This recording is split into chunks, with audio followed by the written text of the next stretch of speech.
living her best life.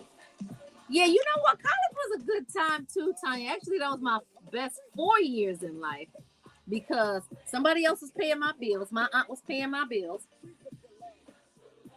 and all I had to do was go to school. Please, but the as I aforementioned, the best time in my life was when I was in Jamaica, and I guess that's why I have grown so fond of Jamaica. What's up, Quaker Alfonso? Quaker Alfonso. Yeah, Quaker Alfonso. That's a nice name. All right, y'all. What's up, Facebook? How y'all doing over there in Facebook land? Hey, long time no see. Talking about long time no see. I got my interview today, so You got your interview with here? Uh-huh. Oh, come on, yeah. cool. It's the May the Lord be with you and all the answers come out right. So I got it in a few minutes. So I'm good. All right. Okay, y'all, put those prayers up. Our brother here, who was an intern, might be a iHeart employee. Yeah. Yes, will be. Yeah. May the Lord be pleased. Yeah. May the Lord be Make pleased. sure you tell them you don't know me, bro. Don't Well, none of that. Yeah, no, that ain't it, bro. That ain't it. Bro. One of the, I know I want you to say this because I definitely want to get this. I know Jarrell. In the rock? Yeah. Really Yep. Makes me wanna dance and stone. Y'all heard that harmony? Y'all sleep on me. Y'all are sleep on me. 3, 2, 1. On the Brunch Bunch. I was wondering who was going to be first to suggest this, and now I don't have to wonder anymore because State Representative Cam Buckner wants part of the Dan Ryan Expressway named after the Reverend Jesse Jackson. A proposal for the Illinois General Assembly could soon honor the legacy of civil rights leader Reverend Jesse Jackson by renaming a major stretch of Chicago's Dan Ryan Expressway after him. State Representative Cam Buckner of Chicago has introduced legislation that would designate a portion of the Interstate 9094 between 47th Street and 95th Street as the Reverend Jesse Jackson Memorial Highway. What an amazing tribute. And I hope that it passes very soon. So the measure aims to recognize Jackson's decades of activism and leadership in the fight for civil rights, economic opportunity, and of course, social justice. Jackson, who died in February at the age of 84, was one of the most influential figures in modern American civil rights history. He founded the Rainbow Push Coalition in Chicago and spent decades advocating for voting rights, economic equity, and empowerment for political and marginalized communities. And Buckner said naming part of the Dan Ryan after Jackson would ensure his contributions are remembered by future generations and would connect his legacy to one of the city's most traveled and historically significant corridors. Well, the proposed designation is also symbolic because Jackson's connection to the expressway itself. Over the years, he and other activists used the Dan Ryan as a platform for demonstrations against violence and inequality, including major marches that temporarily shut down traffic as a form of protest. Those events highlighted the expressway not just as a transportation route, but as a powerful stage for social activism and public attention to community issues. Under Buckner's legislation, the Illinois Department of Transportation would be authorized to place commemorative plaques along the designated stretch of the highway to mark the tribute. The law would allow those plaques and memorial markers to be funded through private donations rather than state funding, because I know I was thinking, who's going to pay for it? I would definitely contribute to it, though.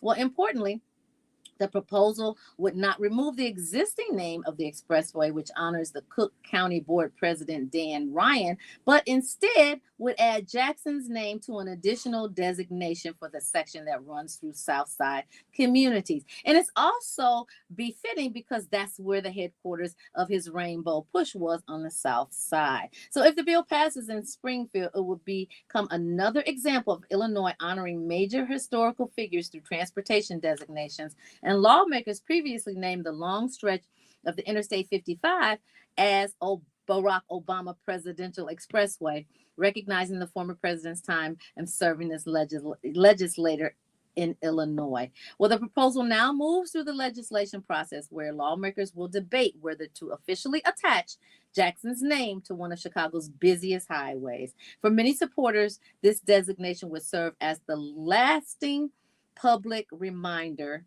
of a leader who spent decades working to expand opportunities, and his home base was right here in Chicago. I love that. Congratulations, Cam Buckner. I can't think of any legislator that would vote no. I wouldn't be surprised if it was unanimously voted into law.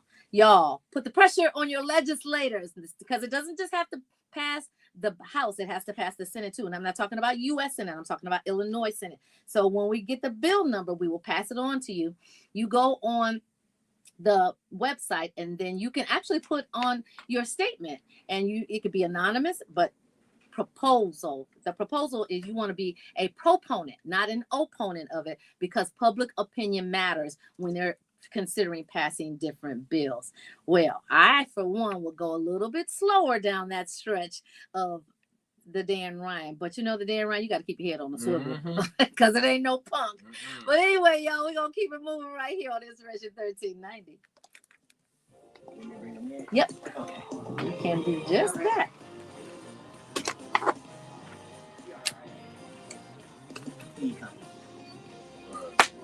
What's up? Hey, how are you? Good to see you. Good to see you again. How are you? You can sit there if you like. I saw your billboard Where? on 57. Where you have other billboards too? No, we got some. We didn't do billboards. Somebody might have put one up. Honey, it's a billboard of you.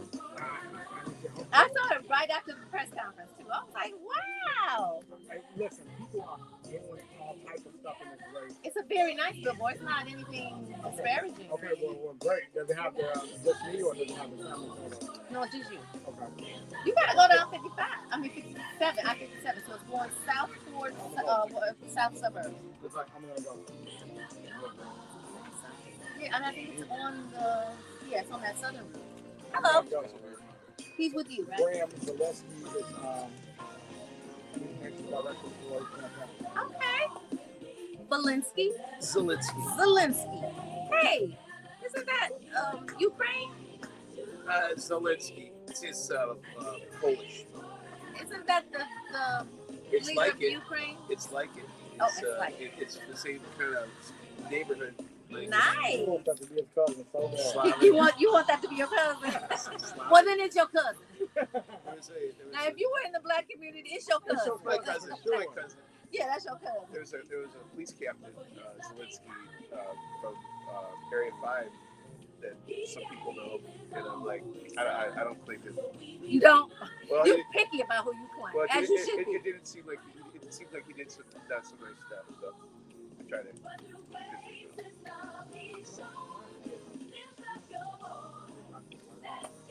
I got it. Hey, honey, how are you, beautiful? It's good to see you. Yes, hon. But you know what? The other day, Saturday, somebody broke into one of my days. I saw that. I was like, let me reach out. Isn't that crazy? I wasn't pressed about it. I wasn't pressed. They did it at the restaurant S2. They broke in there 9 times, which was right across the street from them. They broke in there 9 times, and then I was like, okay, oh, the furnace, the hot water tank, all the computers, all the camera equipment, copiers. Yeah, they took the pipes that were associated to, and they took their time. No, they wasn't scared of nothing. Well, just do it. You want to take his shade off. Now, Will, you have a lot of kids, right? I do. You have a problem? No, I got your information, but LaShawn told me he got 19 kids of his own. He's stupid. And he got 19. I'm like, that man ain't got no 19 kids. And you said you had 6. Super cute. Y'all look too young to have all these kids. Y'all must start having kids. She looks too young. No, both of you guys. Are any of the kids interested in politics? He looks like a politician. He looks like one and doesn't Him want anything to do with it. He loves politics, this other guy.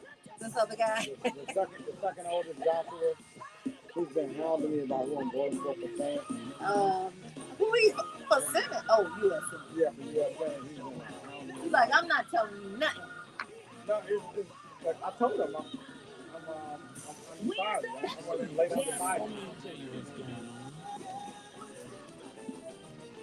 Well, at the top of the hour, I told you that this political landscape in Illinois has been something for the books, y'all. But we have had the opportunity and now the honor of having join us today, Senator Willie Preston. I want to be specific about senator because a lot of people are just starting to realize there's U.S. Senate and then there's state Senate. He is the Illinois state senator. And of course, as I aforementioned, Willie Preston, who represents the 16th district. And since taking office in 2023, Senator Preston has been a strong voice for the community advocacy of public service. And he's now running in the Democratic primary for Illinois for the 2nd congressional district in the upcoming, and I mean, when I say upcoming, I mean around the corner upcoming, March 17th upcoming 2026 election. He's here today to talk to us about his campaign, his vision for the district, and the issues that matter most to voters. We want to give a big brunch bunch welcome to Senator Willie Preston. Well, thank you. I feel so at home. Yes, you are. Well, I won't start this interview without recognizing a giant from our community, a hero, the late, great Reverend Jesse Jackson Sr. Just want to continue to give honor to God for gifting him with us, and his entire family continues to be in my prayers and as well as my family. But, you know, you gave me such a beautiful introduction. I will only add that I'm just honored to serve my people. I never intended to be an elected official. I never intended to be a politician. I started my career as a janitor. My wife and I were those teen parents from the south side of Chicago that weren't supposed to be productive members of society because, as my grandmother said, we was coating too young. Coating. Coating, if you're from the south. But, you know, you never know. And God had his hands on my life. And so I joke on the campaign trail, but it's true. Every time I walked in the house, it seems like my wife had something to tell me, that she was pregnant. And so I walked right back out the house, tried to find a different job. So I've been a carpenter. I worked overnight at Home Depot. I was a butcher. Again, started off as a janitor, ultimately started a small business remodeling with my wife, Mom. And I've just been truly blessed. I come from the activist community, and, you know, I was activated largely or most prominently during the Laquan McDonald era, where that woke a lot of people up out of their beds. Certainly. And we changed the city. So many of us activists changed the city. I used to tell folks as we were marching and meeting in church basements that at some point we need to transition from activism to actual elected office. And, you know, I stayed consistent with that message, and ultimately I ran for office for state representative, and I lost by a lot. And I picked myself up, dusted myself off, and kept fighting in the community as an activist, as an organizer. And then I ran for a bigger office a couple of years later, which was state senate. Now, I was outspent 30-1 there. Everybody in the apparatus, the Democratic apparatus, they went with my former opponent. But we won. We blew them out. We won by a lot. And we were able to do that, I believe, because the same thing that we're doing now, actually. We were just being authentic. We were in the communities. You could not find a place that I was unwilling to go. You know, I didn't look at the data sheets and just say, okay, it's not that many voters over there, I'm not going over there. I allowed myself to be guided by God, and he's guiding me now. You know, I feel incredibly blessed. I believe the people in the 2nd congressional district are looking for a fighter, and that's who I am. That's what I've been. That's what you I've been definitely are a fighter, because when I tell you, you said something very, very powerful. When my wife told me each time that she was pregnant, I went out and got another job. So you got a lot of kids. That means at some point simultaneously, you had at least 6 jobs, right? Well, you know what? I don't care what the motivation is. It puts you here, and we are all beneficiaries of your service. And I say to people who have the courage to run for anything, that service, the call to service, is a calling. It's not a job. Sure. And when you have that conviction, it is definitely given to you by God, because a lot of times it's a very thankless job. A lot of people don't even know that they are supposed to or need to be or have the the vision that they are supposed to serve, and the people that they're representing don't respect that fact that you are serving. So again, it's a thankless job, but outspent 30-1. That's so encouraging because every race in Illinois seems to be saturated with candidates, right? And so we think from yesteryear that whoever has the money is going to win the seat, right? But that is not necessarily the case.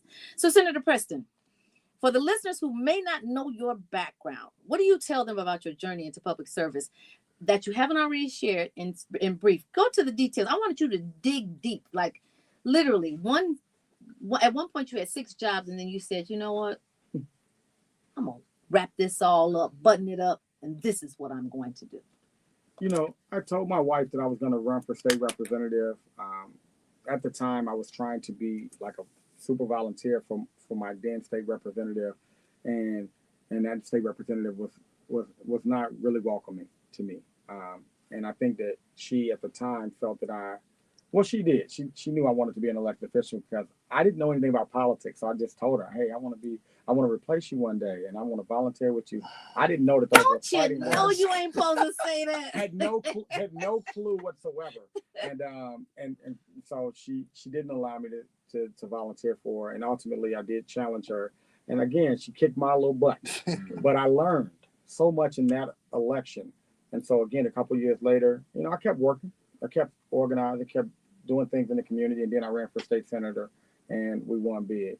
Now I can tell you what I'm really proud of the work that we've done in the state senate, and this is in no way, shape, or form me attempting to run from this incredible opportunity that God has given me to serve my people. We're building a school for Black children right now. I'm asking everybody else to show me where they're doing that, where predominantly Black children are. They are not. Nobody's answered that call because it's not happening, unfortunately. We're also building a locally Black-owned grocery store on the south side of Chicago, K-Fresh Foods. Shout out to Mr. Christopher Watts of the Kindness Campaign. He came down, he was asking for support, said it's going to take him years to do it. But he wanted to do something for the community. He wanted to close that gap and stop a food desert. And I told him, it's not going to take you years. We're going to get this done next year. And we got him $2.5 million appropriated from the state there, nearly $5 million for a school on the south side in my district. We're doing a mental health facility. Rahm Emanuel, who I was an activist against, closed 12 mental health facilities in the city of Chicago. We're opening up one on the south side of Chicago with our great partners there from the Greater Auburn Gresham Development Corporation. So there's a thing to my service. I want to build things. Now, again, my background is I'm a carpenter. And if elected to Congress, I'm going to make sure that we build a trade school because everybody's not going to go to college, and that's okay. I'm talking about building the next generation of builders, not just buildings. So carpenters, plumbers, electricians. You know what they do? Roofers. They Pipe build fitters. families. They build communities. And that is what our community is destined to do. You know, we have been told that this is bad, that is bad, that's bad. Well, Pastor Hannah, my Pastor Hannah says, focus on the good. So you mentioned a minute ago that this is a thankless job. I'm going to push back a little bit. I have been so blessed and honored to focus on the good. And people are recognizing the good work that I'm doing. And whether they, you know, say, I'm going to knock a door for you, I'm going to give you $1,000, or if they're able to do something like that, that's another thing. But people in our communities, they recognize good service when they get it. And that's why I'm so thankful for everybody in what I like to call the Sweet 16th District who continues to support our efforts. I'm telling you, the people on the south side of Chicago, they are appreciative to see this new era that I'm proud to be ushering in. But we actually got to get something for all this voting we're doing. If I'm elected to Congress, I'm going to build a level 2 trauma hospital because we need access to health care, and we can do it.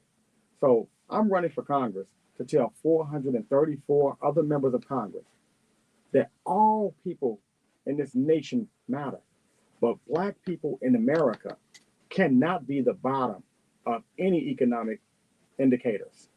Home ownership, business startups, business retention, debt. We and our ancestors built the nation for free. And I think that we have gotten to such an era where we have been so accustomed to being so politically correct that we don't even vociferously advocate for ourselves, as if we have to apologize for wanting to do well. Mm-hmm. Now, I can tell you, I love all people. I'm supported by the police officers, who are largely a white organization. I'm supported by the firefighters, who are largely a white organization. And I don't change the tone or tenor of my advocacy when I'm in those rooms. And what I have found out is people just happen to respect people, even when they don't always agree with them, if they believe that they are telling them the truth. Mm-hmm. And so I say this in the rural parts of this district. I say the same thing in the most urban centers of this district, the same message. When I'm talking about building birthing centers on the south side of Chicago, I'm not excluding the rural women in the Kankakee area.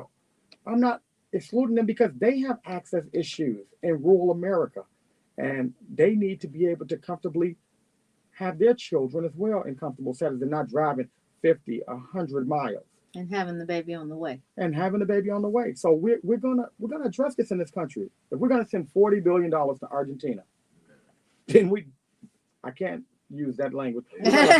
Most certainly build Thank you for birthing that. centers on the south side of Chicago and American cities, in the rural America in Vermilion County. And I'll tell you, it's not easy.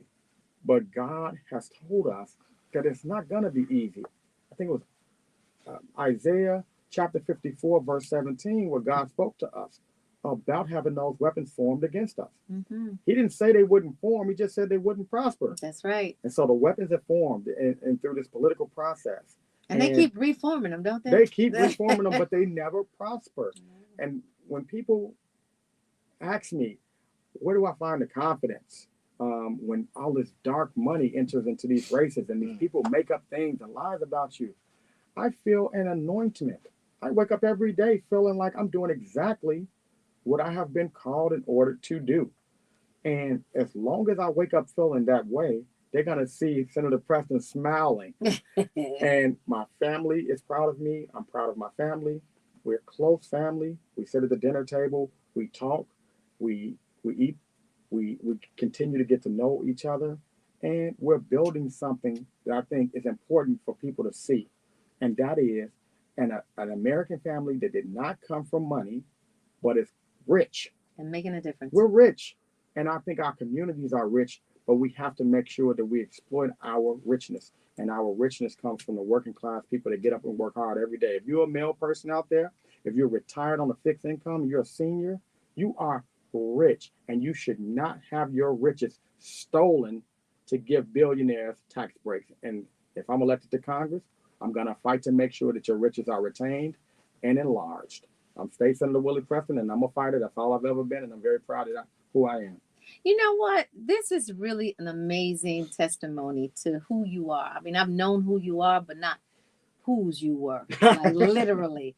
So, a lot of people are asking, if you already have a job in legislation, why would you flip from one seat, a Congress seat or a state representative seat, to a Senate seat?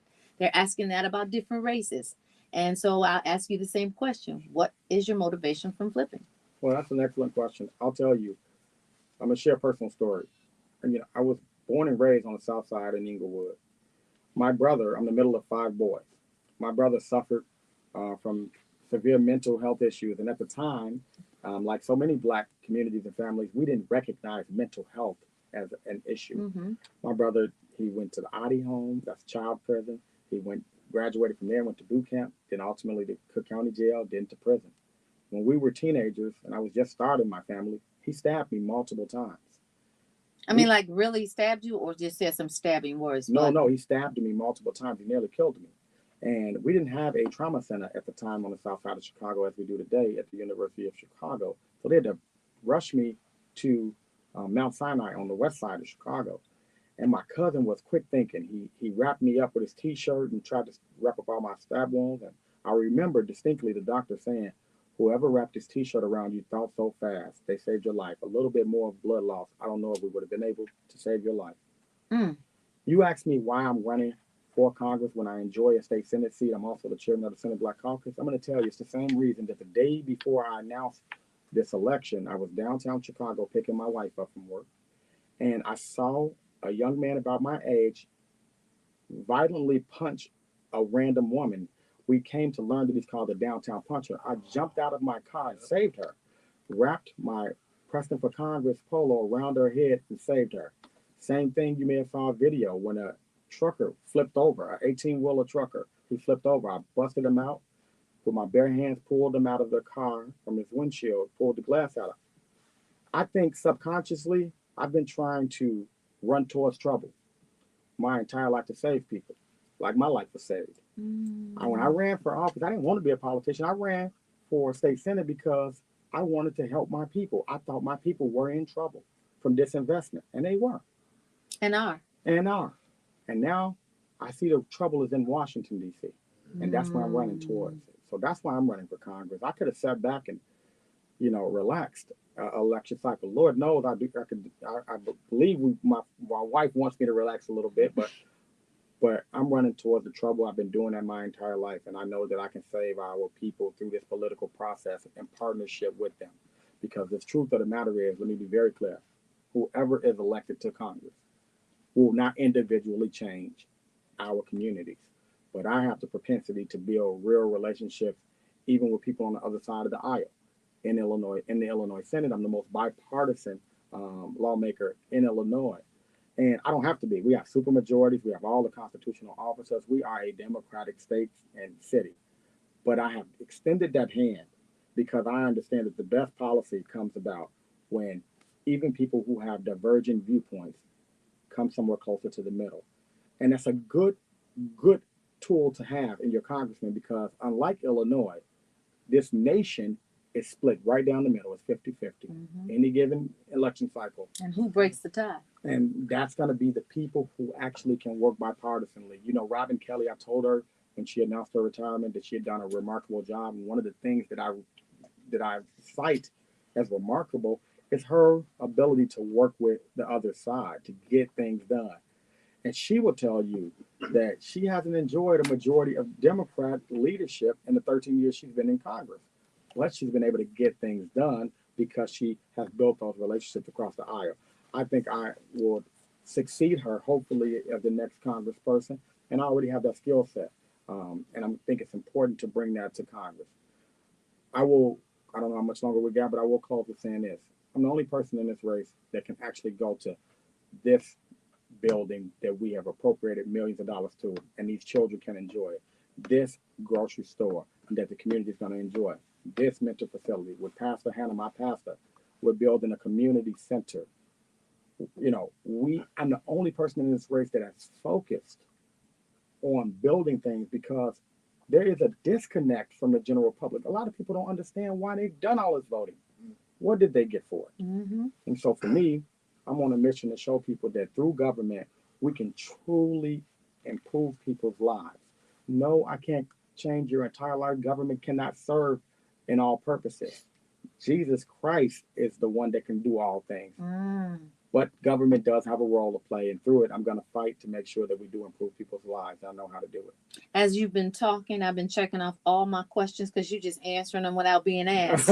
So I love that. So, but this race is really, really saturated, right? And it seems to me, I'm not talking about just your race. I'm talking about all the races that are going on in Illinois. But what distinguishes your campaign from the others in the Democratic primary? And why do you believe that you're the best candidate for the 2nd congressional district? The tagline, every campaign has a tagline, and mine, I believe, is the best. It's one of us. There's been so much dark money coming in. What do we mean by dark money? There are people who could not find the south side of Chicago on a map, Dalton, any of the 2nd congressional district. They couldn't find it on the map. Today, tomorrow, next year, they have no interest. But they're spending millions of dollars to purchase candidates as a result of one of the most terrible decisions from our Supreme Court, which was Citizens United, allowing them to come in with what they call independent expenditures. That's where a group bundles a bunch of money and they come in and they just start sending mailers and putting people on TV with these commercials. And usually adverse commercials. Oh, they can do whatever they want. They in this race for one candidate they spent around $6 million. Keith Abuoff from California, Diane Cohen from Florida. All of these people, many of them are Donald Trump donors. Mm. And they're so savvy, they're so, I call diabolical. They're actually in a Democratic primary putting money behind one of my opponents. So if you see her commercials, they're so nice. I almost voted for her. But I realized that I have a responsibility to fight back against those dark forces. Mm-hmm. And I'm going to every door, every interview. I'm standing in front of the polls. It's going to be cold for the next couple of days. You'll see Senator Preston at one of these polls. You'll see my family. You'll see my team, volunteers. We have to beat these outside forces because they come to seek to kill, steal, and destroy our communities. And why would we allow something like that? I don't believe we will. People are going to storm the poll. I'm asking people, punch 34 like Walter Payton for Senator Preston. Sweetness. Well, you know what? I want to ask you a question. I want you to give me your honest opinion. We talked about dark money. I was going to leave that alone. However, you opened up the door. Okay. And when you buy something, what does that mean for the person who purchased it or the entity that purchased it? I mean, after this, I'm going to get lunch. I'm going to get some money, and I'm going to eat it. It belongs to me. You own it? I own it. If I decide to take it and throw it in the garbage, it's mine. Without eating it? I don't think that there's any difference in politics. And the troublesome part of this is that the very people that are spending this amount of money in these congressional district races, including mine, these are the people, they have one single issue. They want to take the country to war. This is the road to war in many instances is paved by leaders who are silent. I've been calling out this war for months because this is what I do. Now, most people, they have jobs, families, things that don't necessarily intersect with politics.